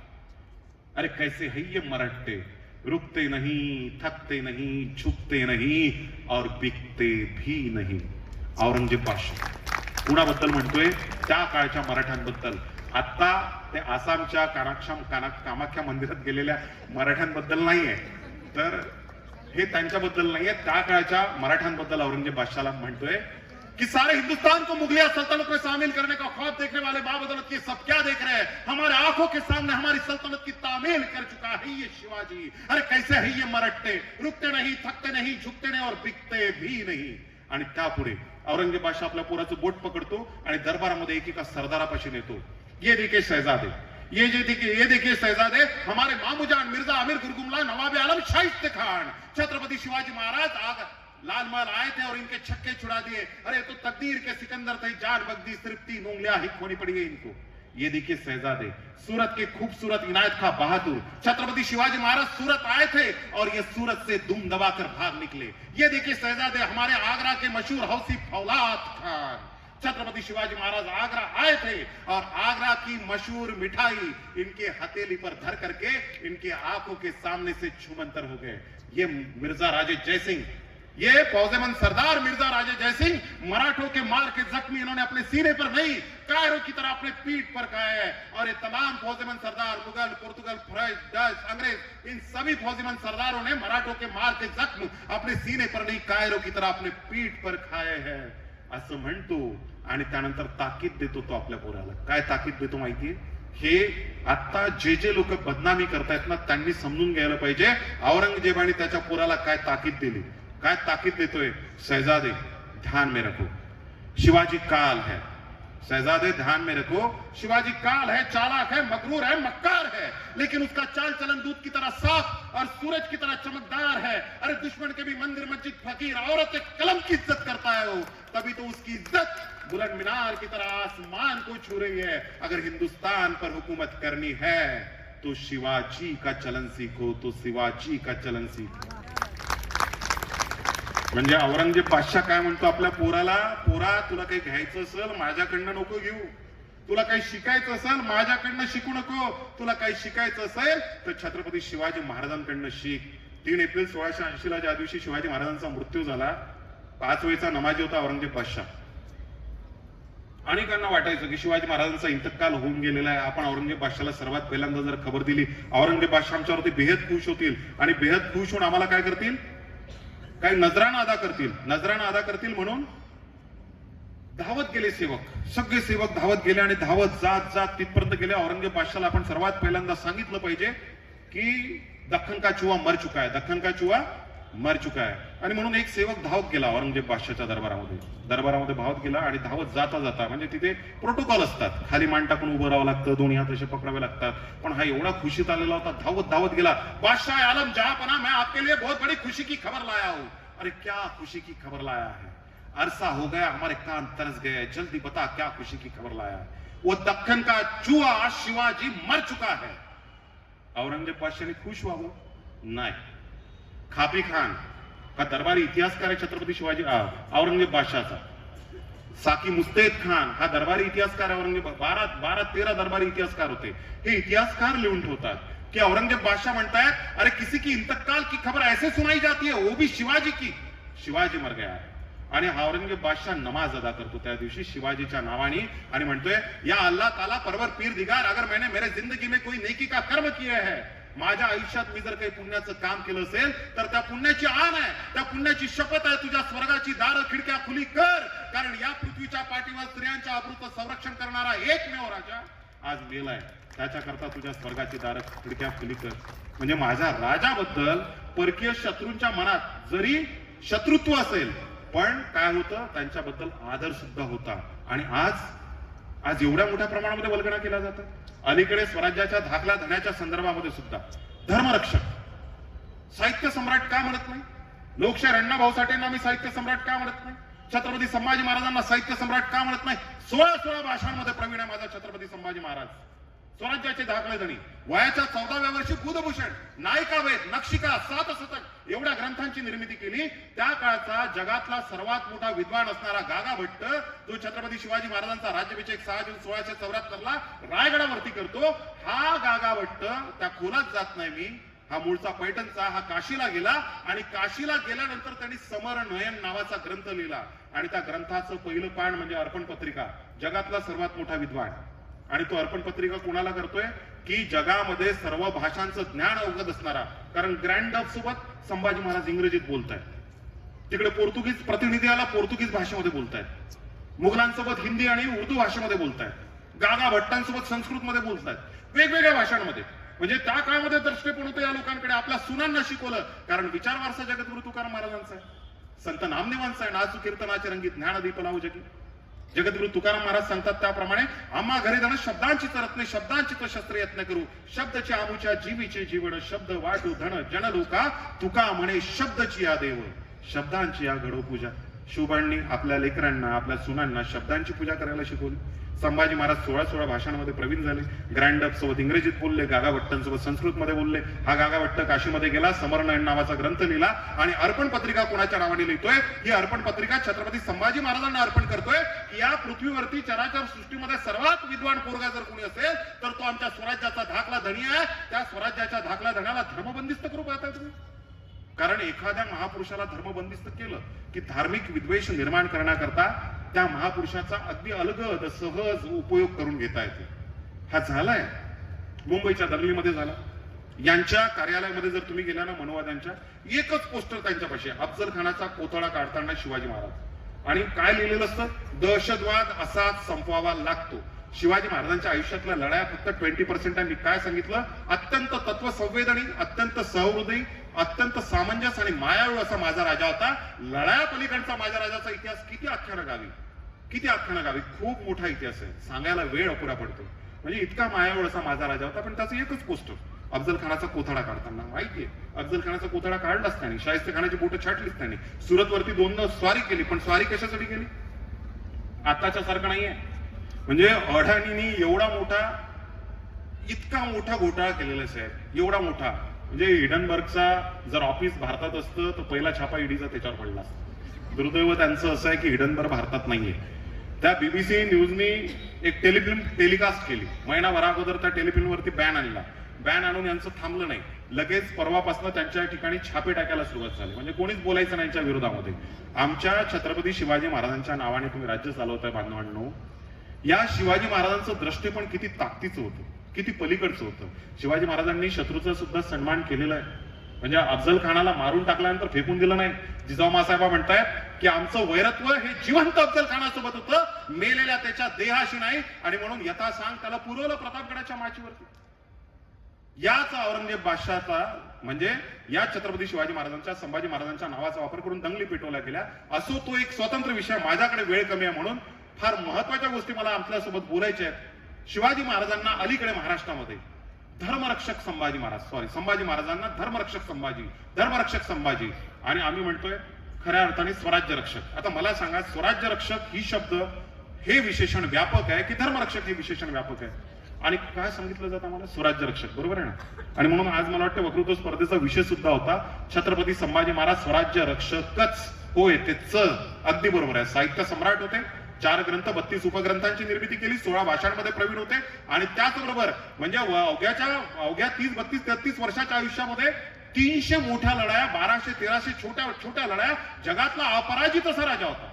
या राजांचा दृष्टांत घेऊन तिकडे क्युबामध्ये फिडेल कॅस्ट्रो असेल, लॅटिन अमेरिकामध्ये चे गवेरा असेल, व्हिएतनामचा राजा असेल, हे लोक गोरिला वॉरचं ट्रेनिंग कोणाकडनं घेत आहेत? म्हणजे शिवाजी महाराज कोणाला कळले? व्हिएतनामच्या राष्ट्रपतीला कळले. शिवाजी महाराज कोणाला कळले? क्युबाच्या राष्ट्रपतीला म्हणजे फिडेल कॅस्ट्रोला कळले, चे गवेराला कळले, महात्मा आपल्या रवींद्रनाथ टागोरांना कळले, नेताजी सुभाषचंद्र बोसांना, शहीद आजम भगतसिंगांना कळले. शहीद आजम भगतसिंग आपला आदर्श कोणाला म्हणतात? शिवाजी महाराजांना. जिस चोले को पहन शिवाजी खेले अपने जान पे, भगतसिंगांचं आवडतं गीत होतं. जिस चोले को पहन शिवाजी खेले अपने जान पे, भगतसिंगांचं आवडतं गीत आहे. नेताजी सुभाषचंद्र बोस काय म्हणतायत? म्हणजे बघा, एकनाथ शिंदेच्या संदर्भात हे काय बोलले, नेताजी सुभाषचंद्र काय म्हणतायत? नेताजी सुभाषचंद्र बोस या देशातल्या ब्रिटिशांच्या हातावर तुरी देऊन ब्रिटिशांच्या डोळ्यासमोरून छूमंतर झाले, बर्लिनला गेले, आझाद हिंद सेनेची स्थापना केली आणि त्या ठिकाणून भारतावरती चाल करून यायला निघाले. हे सगळं त्यांनी जे लिहिलं ते म्हणतायत की मला ब्रिटिशांच्या हातावरती तुरी देऊन ही इथून निघण्याची जी प्रेरणा आहे ती कुणामुळे मिळाली? शिवाजी महाराजांनी. शिवाजी महाराज आग्राच्या मिठाईच्या पेटाऱ्यातून सुटलेले होते. एकनाथ शिंदेसारखे नाही, नेताजी सुभाषचंद्र बोस खरे आदर्श त्यांना ते कळले. रवींद्रनाथ टागोर जपानच्या दौऱ्यावरती आहे आणि जपानमध्ये त्यांना विचारलं पत्रकारांनी, रवींद्रनाथजी तुम्हाला तुमच्या देशाचं वैशिष्ट्य एका वाक्यामध्ये सांगायचं असेल तर काय सांगाल?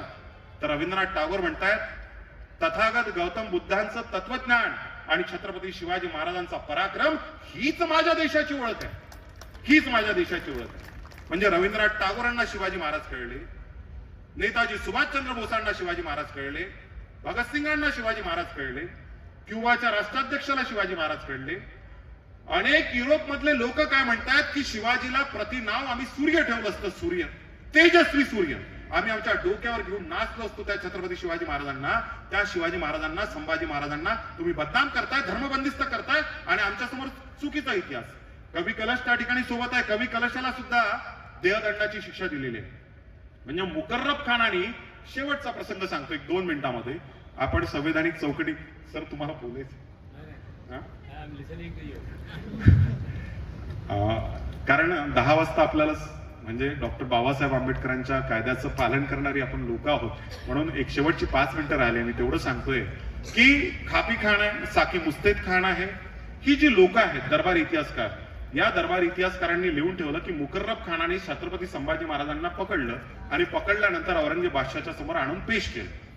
आता आम्हाला असं शिकवलं गेलं, आम्हाला म्हणजे भगतसिंग कोश्यारी जसं म्हणतोय की समर्थ रामदास नसते तर शिवाजी घडला नसता. शरद पोंक्षे संपूर्ण महाराष्ट्रभर फिरतायत विनायक दामोदर सावरकरांवरती भाषण देत आणि ते सांगतायत शिवाजी महाराजांच्या पाठीमागे रामदास दिसतायत ना, त्या रामदासांमुळे छत्रपती शिवाजी. आणि हाच रामदास काय म्हणतोय माहितीये का?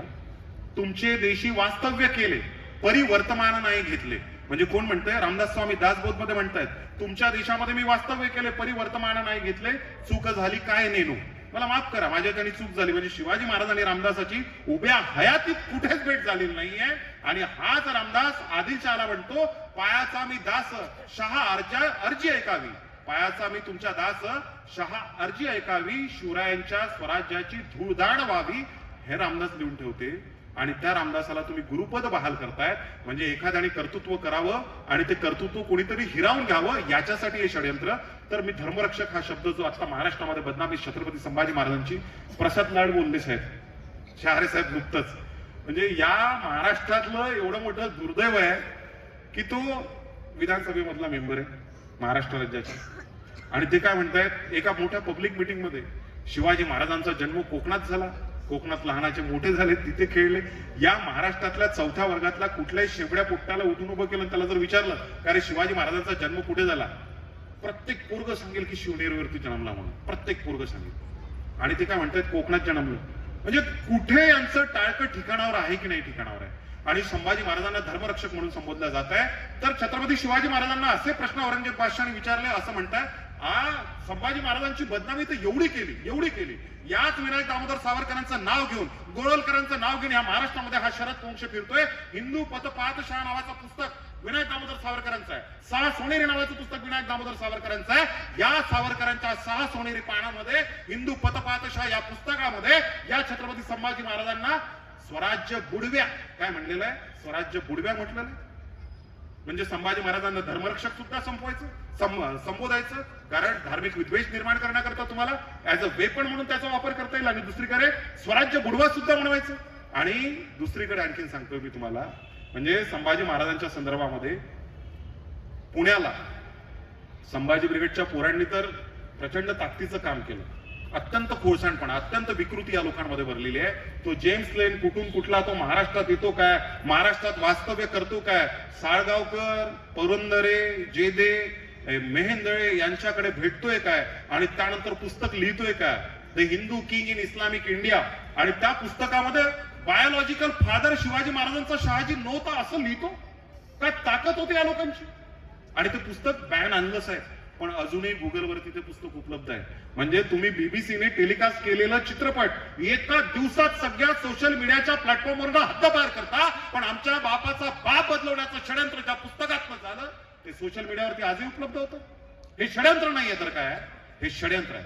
हे सगळ्यात मोठं षडयंत्र आहे. आणि याच संभाजी महाराजांना धर्मबंदिस्त करण्याचा जो प्रयत्न चालू आहे, संभाजी महाराजांना म्हणजे राम गणेश गडकऱ्यांनी ज्यांनी बदफैली म्हटलं, लफंगा म्हटलं, स्त्री लंपट म्हटलं, अरे मर्यादा पुरुषोत्तम प्रभू श्रीरामचंद्र जसे मर्यादा पुरुषोत्तम या देशाचा आराध्य दैवत आहे, तितकाच मर्यादा पुरुषोत्तम या भारतामधला सर्वश्रेष्ठ नृपती भूपती राजा जर कोणी असेल तर तो केवळ आणि केवळ स्वराज्याचा धाकला दडी छत्रपती संभाजी महाराज. एकनिष्ठ पतिव्रता, एकच लग्न केलंय. राजाराम महाराजांना बायका आहे, छत्रपती शिवाजी महाराजांना आड बायका आहे. त्या काळामध्ये ती प्रचलित रूढी होती, पण संभाजी महाराजांनी एकच लग्न केलं. आणि तिच्या हातामध्ये स्वराज्याची दोरी सुद्धा दिली आहे. स्वतंत्र विषय वेळ नाही माझ्याकडे. पण औरंगजेब बादशाहाने संभाजी महाराजांना विचारलेले प्रश्न, तू आमच्या धर्मात येतो का? आणि मग संभाजी महाराजांनी उत्तर दिलं, मला तुमच्या धर्मात यायचं नाही. तू माझ्या मुलीसोबत झेपुंडीसासोबत लग्न करतो का? हे अत्यंत धादांत अश्लाघ्य, म्हणजे कवी बी मल्हार रामराव चिटणीसांची बखर असतील, हे अनेक गोष्टी आहे की किती घाणेरड्या प्रकारे संभाजी महाराजांचा इतिहास रंगवला गेला. पण औरंगजेब बादशाहच्या दरबारातला जो इतिहासकार आहे खापी खान, हा लिहून ठेवतो, साकी मुस्तेद खान लिहून ठेवतो, औरंगजेब बादशाहाने 2च प्रश्न विचारले, केवळ 2 प्रश्न. पहिला प्रश्न विचारला, औरंगजेब बादशाह म्हणतोय माझ्या दरबारातले कोणचे सरदार, वतनदार, जहागीरदार फितूर झाले आहेत, तुला येऊन मिळालेले आहेत, तुला खबरी देतात, त्यांची नावं मला सांग. आणि दुसरा प्रश्न विचारला की या दरकोट किल्ला बुरुजांवरती शिवाजी महाराजांचा खजाना कुठं ठेवलेला आहे. 2च प्रश्न विचारले. पण धादांत खोटा इतिहास पेरून छत्रपती संभाजी महाराजांना धर्मरक्षक, स्वराज्य रक्षक हे मोठं व्यापक संकल्पना आहे, पण ती संकुचित करून धर्मरक्षक संबोधण्याचा प्रयत्न करतायत. या ठिकाणी 10 वाजतायत. मला बरंच बोलायचं होतं, पण मर्यादा आहे आणि म्हणून या ठिकाणी मला थांबावं लागेल. मी एक छोटीशी कविता आपल्या सर्वांच्या समोर सादर करतो. माझ्या वाणीला विराम देतो, कारण 10 वाजायला फक्त 1-1.5 मिनिटं वेळ आहे. त्या 1.5 मिनिटामध्ये कविता सादर होणं शक्य आहे आणि म्हणून तेवढी सादर करतो. अनेक बदनामीचे षडयंत्र चालू आहेत बांधवांना, आपण सर्वांनी जागृत असलं पाहिजे. भयानक परिस्थिती आहे. काल कुणीतरी मस्ती केली म्हणे, काल कुणीतरी मस्ती केली म्हणे, माणसाने माणुसकी जरा सस्ती केली म्हणे. काल कुणीतरी मस्ती केली म्हणे, माणसाने माणुसकी जरा सस्ती केली म्हणे. सावध वारे गवा ज्वारीच्या दाण्यांनो, आता बुजगावण्यानंच पाखरांशी दोस्ती केली म्हणे. भांडवलदार आणि भटशाही हातात हात घालून फिरतायत आणि मध्यम वर्ग जो जरा स्थिर सावर झालाय, पांढरपेशा झालाय, हा स्वतःच्या चौकटीमध्ये अडकलेला आहे. आमच्या चौकटी उंबरठे ओलांडून जर आम्ही बाहेर निघालो नाही तर शिवाजी शाहू फुले आंबेडकरांचं नाव घेऊन आम्ही उरू बडवत असतो ना. म्हणून प्रश्न पडतो पोरांच्या स्टेटसवर 3 दिवसापासून दैवत दैवत, म्हणजे उद्या रॅलीमध्ये 19 तारखेला मोठ्या प्रमाणामध्ये रॅलीमध्ये युवक दिसतील. आमचं दैवत म्हणून शिवाजी महाराज तुम्ही म्हणताय, त्या छत्रपती शिवाजी महाराजांचा अपमान आणि बदनामी होत असताना आमचे युवक कुठे गेलेले असतात, कुठे गेलेले असतात? संभाजी महाराज तुमचा आदर्श आहे ना. युवा या शब्दाला उलट केलं तर वायू होतो. सुनामी सारखे महाप्रलय निर्माण करण्याचं सामर्थ्य या युवकांमध्ये आहे. आमच्या आदर्श संभाजी महाराज लात मारेन तिथे पाणी काढन. ही धम्मक ज्या वयामध्ये तुमच्या धमन्यांमध्ये मनगटामध्ये खेळते ते वय असतं तारुण्याचं. आणि त्या तारुण्य सुलभ वयामध्ये तुम्ही तुमचं दैवत जर शिवाजी महाराजांना म्हणतायत, बाबासाहेबांना म्हणतायत, महात्मा फुलेंना म्हणतायत, मग यांचा उपमर्द होत असताना, त्यांचा अपमान होत असताना ही दैवत तुम्हाला आठवत नाही. म्हणजे आमचं सुद्धा कसं झालंय, सीझनल झालेलं आहे. Patriotism seasonal, historical love seasonal. Shivjayanti आली, भीम जयंती आली की आम्हाला आमचे नेते आठवतात. 15 ऑगस्ट 26 जानेवारी आली की आम्हाला आमचा देश आठवतो. बाकी इतर वेळी आम्हाला त्याचं काही घेणदेणं नसतं. असो, मी एक कविता सांगतो म्हणालो होतो आणि मी थांबतो. भारत दौंडकर म्हणून आमचे मित्र आहे पुण्याचे, फार सुंदर म्हणतायत. 20 तारखेला मोर्चा आहे महाराष्ट्रामध्ये. संपूर्ण महाराष्ट्रातल्या जेवढे रॅडिकल आणि रॅशनल मुवमेंट आहेत, प्रोग्रेसिव्ह मुवमेंट आहेत, या प्रोग्रेसिव्ह मुवमेंटचे लोक अजून पानसरेंचे खुनी का सापडत नाही आणि किती दिवस लागणार आहे याकरता म्हणून मोठा प्रोटेस्ट करतायत, मार्च काढतायत. आणि त्याच अनुलक्षणी मी एक कविता आपल्या सर्वांच्या समोर सादर करतोय. महामानवांच्या बदनामीच्या संदर्भामध्ये ही लोक कसं काम करतायत. अरे अजून किती जणांच्या रक्तानं माती इथली मलिन होणार आहे. अरे अजून किती जणांच्या रक्तानं माती इथली मलिन होणार आहे. दाभोळकरांच्या खुनाची केस सुलगडणार की तुकारामांसारखी वैकुंठात विलीन होणार आहे. दाभोळकरांच्या खुनाची केस सुलगडणार की तुकारामांसारखी वैकुंठात विलीन होणार आहे. अरे नुसतंच वैकुंठात काय बघताय, खरं पुष्पक विमान इथंच आहे, माणसात दळलंय पण रडारवर दिसत नाहीये. खरं पुष्पक विमान इथंच आहे, माणसात दळलंय पण रडारवर दिसत नाहीये. अजूनही झाकलंय लिंबू मिरच्यानी इथलं अंबर. श्याम मानव एकटा लढा देतोय तो बागेश्वर बाबासोबत. अजूनही झाकलंय लिंबू मिरच्यानी इथलं अंबर. त्याला काळ्या बाहुल्यांचा झुंबर आहे. परवा पानसरे, कलबुर्गी, गौरी लंकेश, दाभोळकर. उद्या तुम्हा आम्हा सर्वांचा नंबर आहे. उद्या तुम्हा आम्हा सर्वांचा नंबर आहे. अरे नुसतंच सीसीटीव्ही कॅमेरे उघडून काय बघताय. अरे नुसतंच सीसीटीव्ही कॅमेरे उघडून काय बघताय. जरा जिवंत माणसाचं अंतःकरण उघडून बघा ना. नुसतंच कसे बदलत गेले सीन, पडदे मात्र तेच आहे. गिधाडं तेवढी बदलली, मुर्दी मात्र तेच आहेत. आमच्या हातावर शाई लावून घेताना, आमच्या हातावर शाई लावून घेताना आम्हाला दिसत नाही यांचा आडकित्ता. अरे हा देश म्हणजे केवळ श्रीमंतांची महासत्ता आणि गरीब म्हणजे वरतून सोडलेला कडीपत्ता. गरीब म्हणजे वरतून सोडलेला कडीपत्ता. आम्हाला सांगता येते अन्न सुरक्षातला सुरक्षा शोधा.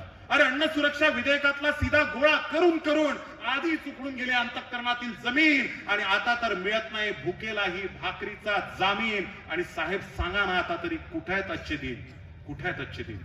आजचे दिन येतील म्हणून बघा ना किती जणांच्या स्वप्नांचे खून केले, आश्वासनांचे अकाउंट उघडले आणि आमच्याच दुःखाचे अनुदान आमच्याच खात्यावरती जमा केले.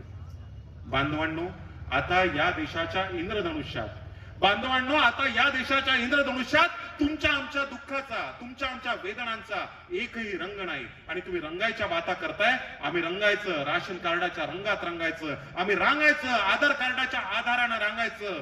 या भाकड गाईच्या गोठ्यामध्ये मानवी हक्कासाठी हंबरता हंबरता माणसाच्या गळ्यामध्ये केव्हा आली आश्वासनाची डिजिटल घंटी हे आम्हाला कळालं नाही. या देशातल्या प्रत्येक शेतकऱ्यांची हत्या, आत्महत्या ही आत्महत्या नसून ती ही हत्या आहे. या व्यवस्थेने केलेली हत्या आहे. फक्त दुर्दैव एवढंच की आभाळावर एफआयआर आणि जमिनीवर गुन्हा नोंदवता येत नाही. आभाळावर एफआयआर आणि जमिनीवर गुन्हा नोंदवता येत नाही.